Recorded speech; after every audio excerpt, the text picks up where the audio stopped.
Dude, this lobby is lagging all over the place. Why is this happening? Like, I honestly have no idea what's going on. Oh my god! Dude, what is my helicopter doing? Why did it just decide to go for a swim in the fucking pavement? All right, how's it going, everybody? We're back here with some Modern Warfare 2. So I've kind of gone rogue as far as like camo progress and stuff, and that I don't have anything like specific that I'm trying to complete at this point. I'm basically just doing a bunch of random fucking shit, like whatever I feel like. So like, as you can see by this class here, I ended up unlocking gold for the SAB-50, and I also ended up unlocking gold for the TAC-56 here, so now I have, I think, 2 assault rifles done. But outside of those two and like the other stuff I've already gotten done, I kind of been taking a break from doing the challenges specifically and just been trying to get as much stuff leveled up as possible. So like, for example, the EBR here, like I have this maxed out, but I don't have any of the challenges done. I don't even have the total kills done because I literally just did all of this in Invasion. Same kind of deal here for the Latchman 7.62. I wanted to get that thing maxed out anyway so I could unlock the LMS here and also a couple of attachments, which by the way, I still really fucking hate how they did that this year. I've also got the MK2 here pretty much almost done. I only have this challenge left and then the actual like gold challenge to do, and then this is done as well. I'm considering just buckling down and finishing out the marksman rifles because I only have 2 left really. Actually, I'll run around with the MK2 today and shoot house and see if I can polish some of this off. Also, real quick while we're searching here, if you do enjoy this video, definitely make sure you leave a like. And if you do and you like what you see, then subscribe for more Modern Warfare 2 content. Although actually, funny enough, the MK2 here is part of the reason why I ended up kind of taking a break from doing the actual challenges and just sticking to weapon leveling for a little bit. What the fuck?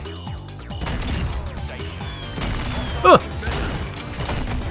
I don't really know what I was supposed to do there, to be honest. Yeah, I don't know if I'm like misremembering or if they changed it between the 2 games or something, but this MK2 is way worse than I remember it being in Modern Warfare. Jesus Christ, case in point, man. Like, I know it was a hit marker factory back in the original Modern Warfare, but seriously, I didn't think it was this bad. Actually, challenges aside, just trying to get this thing even leveled up in Invasion was a complete fucking nightmare.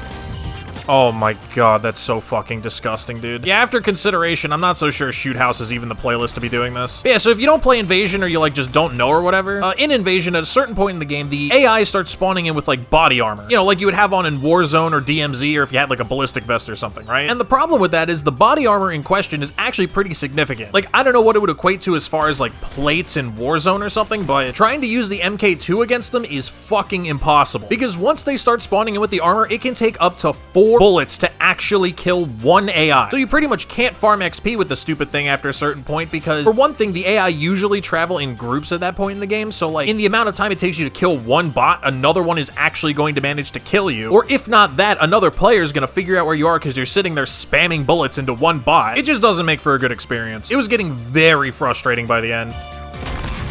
Whatever, dude. But yeah, so then on top of that experience of like trying to just level the fucking thing up, now I'm at the point where I'm trying to do the challenges for this weapon, and I mean, between the general sweatiness of a lot of these lobbies and also the current state of Modern Warfare 2, I mean, I'm not saying this is difficult per se, it really isn't, but it definitely makes for a frustrating fucking experience. So after a while of trying to grind these challenges out in Shoot House, I basically just said fuck it, burned a bunch of double XP, and I've been playing Invasion for the last couple days. This is why it's frustrating, man. It's because everyone jumps, and this thing, like, it's not like an EBR, right? EBR should be a hit marker because I can spam it. Like, if I shoot somebody and it's not a one-shot, which generally it isn't, you can just double tap them, right? Like I talked about before, I really liked using the Dragunov in Modern Warfare 2019's multiplayer because, if necessary, you can just double tap somebody. It really wasn't that hard. But this thing does not shoot fast enough to double tap someone if you get a hit marker. And because this thing is so inconsistent, when someone jumps, it's basically impossible, no matter how good your aim is, to guarantee a one-shot kill. All right, I just need 1 more point-blank kill and then just the 3 kill streaks and I should be good to go. Also, as a side note, I don't really like that it doesn't show what game mode you're getting while you're loading in. Like, it shows you on the loading screen there, but when you're in the pregame lobby, it just says Shoot House. And like, I don't know, I mean, I'm wondering if on some level, maybe they did this to try and dissuade people from doing exactly what I want to be doing, which is backing out of lobbies with game modes that I like don't want to play. Like Team Deathmatch, for example, probably wouldn't want to play that if I'm like grinding for camos or whatever.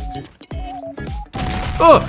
Now see, if that was a regular sniper rifle, that would have been a collab. But instead it's a hit marker, and now I'm fucking dead. But that actually ties perfectly into the main thing I wanted to talk about in this video, which is just like the general state of Modern Warfare 2 as a game. Because like, obviously it wasn't just the MK2 that made me kind of like not want to play 6v6 for a while. It's also just like the general state of the game and like how it's performing and whatnot. Because the thing is, I've actually been thinking about this a lot recently. Because Critical, I'm sure you know who Critical is. He made a video recently talking about the new Pokemon games and kind of how they've released in this sort of like questionable state of performance performance. But in addition to the Pokemon games, he also brings up Warzone, and kind of how like we've sort of come to accept the fact that a lot of games, especially like big budget AAA games, they'll just release unfinished, buggy, not really all that well optimized and all that good stuff. Like obviously I'm on console and things aren't quite so bad, but like I've seen the videos looking at like benchmarks and shit for Warzone and even like multiplayer on PC, and I know you guys over there in the PC community, you got a whole bunch of fucking problems to deal with. And like that sucks, and games really shouldn't release that way. But the reason that I was thinking about this and I was sort of like frustrated by it and kind of stopped playing 6v6 for a bit was, I don't know what it was, but over the weekend, like every lobby I got into was just hilariously laggy. And at first I was thinking it was like my connection or maybe it was like PSN or whatever. I swapped over, I tried playing a little bit of Overwatch, and that was totally fine, no lag whatsoever. I went over to my PC, played a couple Dota games, my connection was completely fine, and obviously like different games are optimized differently, I might have just noticed it less, but I don't know, I also know I'm not the only person who was having this experience over the weekend. Like a lot of people were commenting on the server issues and shit. And then on top of that, you have to play against people like this. Like, I've said it a bunch of times now, like the matchmaking is what it is, we just have to accept it, but if you're gonna start putting me into CDL lobbies like the minute I start having fun, they need to run like CDL lobbies, you know?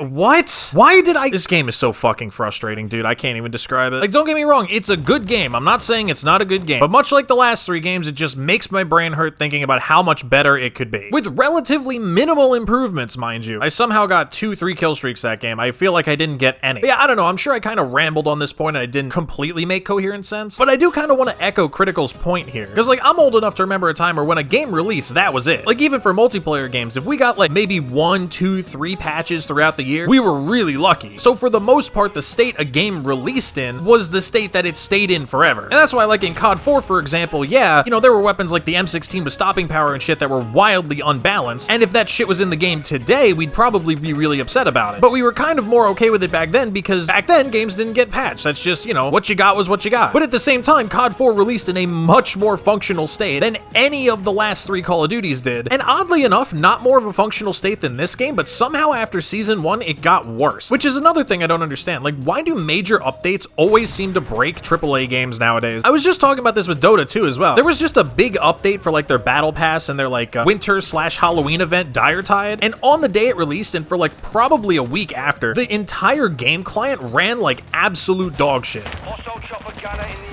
Oh my god, they have a chopper gunner. I'm going to leave the game. Yeah, I want nothing to do with this lobby anymore. And now this happens. Case in point right here. Sometimes I'll back out of lobbies and it just does this. It will refuse to reconnect me to the game servers. I have no idea why. I have to restart the whole fucking game. Here we go. Yeah, on a totally unrelated tangent, this is the first year ever I am completely giving up on my win-loss ratio. I saw the stats when they came out. It's abysmal. Honestly, I'm kind of embarrassed. I'm not even gonna show it. This is by far the worst my win-loss has ever been, I think, since I've started playing Call of Duty. And I gotta be completely honest with you guys, I don't really give a shit. Now, the reason it's so low is not because I'm like losing games off cooldown or anything like that. Like I've talked about it before, usually when I play these games, I'm an objective player. If there's an objective, I try to win. If it's team deathmatch, which granted, I don't really play a lot of team deathmatch anymore, but if it is team deathmatch, I'll like do my absolute best to go positive. You know, I like to win. But this year, I have officially given up on the fucking matchmaking system. I don't care anymore. I'm more concerned with having fun in these games than my win-loss ratio, and I think this is how I'm going to be from now on until this matchmaking shit gets fixed. So from now on, if a lobby's miserable, I'm leaving. I don't care if I'm winning, I don't care if I'm losing, I don't care if I'm having the best game of my fucking Call of Duty career. If I see too many people like that guy running around with a fucking riot shield, jumping around every corner with some fucking meta primary, I'm going faster than you could say rage quit. I don't care anymore. I'll do my best to win while I'm here, but ain't nothing keeping me here. There's literally 0 penalty in the game for me leaving. Nobody cares about their stats anyway. And who knows, maybe now that my win-loss ratio is finally at like bot levels, the skill-based matchmaking system will start throwing me some easier lobbies. Anyway, getting back to the main point I was trying to make, like that whole Diretide event for Dota, I mean, there's still lag issues in the client today. It's been like 3 or 4 weeks since the shit released. Why does it feel like these big seasonal updates or event updates or whatever, they always seem to break the game in some way, even if it's something that was functioning totally fine before, like the servers, for example. Like I think I mentioned around release, my connection and like my lobbies on this game was much better than it had been for the last 3 years straight, pretty much. I had huge lag issues for basically the entirety of Modern Warfare 2019, and same kind of deal with Vanguard. Black Ops Cold War was really the only game that I felt like I didn't have a shit ton of problems with that, but this game at the start I would say was definitely the best out of all 4 of them. I know some people had like connection issues at the beginning of the game, but I really didn't experience anything until recently. But it's like ever since the season dropped, man, it's just been one fucking connection problem after the next.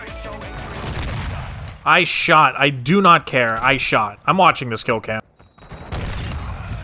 Oh, I hit marked him. Okay, I wish the game had made that clear. I mean, not that I'm any less frustrated about that, but at the very least, I only have to use this thing for a little bit longer. Anyway, that's about it for this video. We got 1 3-kill streak that game, so progress, I guess. I really don't know what the deal is with that MK2, man. I swear it was not that bad in the last game. But like I said, at the very least, after I'm done with the camo challenges, I really don't have to use it again. Well, until I have to do long shots anyway. Actually, I have no fucking idea how I'm gonna get that done, huh? And yeah, Modern Warfare 2 is a mess. Honestly, don't really know what else I expected. But as always, if you did enjoy this video, definitely make sure you leave a like and subscribe if you want to come back for more content. That's about it. I'll see you guys in the next one.